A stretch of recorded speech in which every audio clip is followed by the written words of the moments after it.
పోతన భాగవతము మధ్యావతారం మనం తెలుసుకుంటూ ఉన్నాం. కన్నులు గల్గువాడు మరి కానని వారికి త్రోవ చూపగా, జన్న తెరంగు మోడునకు సన్మతిదా గురుడౌట సూర్యుడే. కన్నులుగాగ భూతములగాంచుచునుండు రమేశ, మాకు నుద్ధన్నయమూర్తివై గురువవై అల సద్గతి చూడ చూపవే. లక్ష్మీపతి హరి, సూర్యుడే కన్నులుగా నీవు ప్రాణులను చూస్తూ ఉంటావు.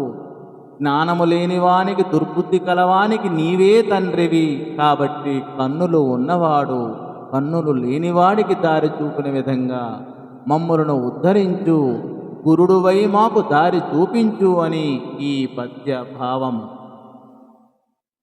ఇంగళము తోటి సంగతి బంగారము వన్నె కలుపు భంగిని తత్తే వాంగీకృతులయ కంబులు భంగంబుల బొందు ముక్తి ప్రాప్తించు హరి.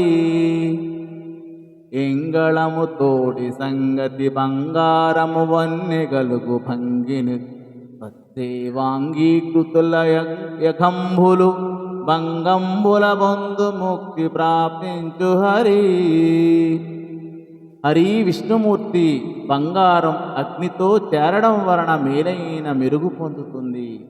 ఆ విధంగానే నిన్ను పూజించే భక్తుల పాపాలు నాశమై మోక్షం లభిస్తుంది అని ఈ పద్య భావము. హృదయేశని ప్రసన్నత 10,000 పాలిదేశ భాగము కథనంత్రి రసేంద్రత్వము కలదట, తుది నిను మెప్పింపనేది దొరకదు శ్రీసా.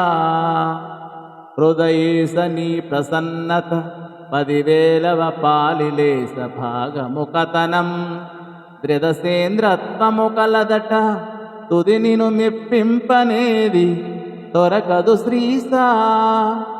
పరమాత్మా శ్రీహరి, నీవు హృదయ కుహరంలో ఉండే ఈశ్వరుడవు. నీ అనుగ్రహములో 10,000 వంతులో ఒక లేశభాగం వలన దేవేంద్ర పదవి కలుగుతుందట. ఇక నిన్ను మెప్పిస్తే లభించని భాగ్యం ఏముంటుంది అని ఈ పద్య భావము. ధన్యవాదము.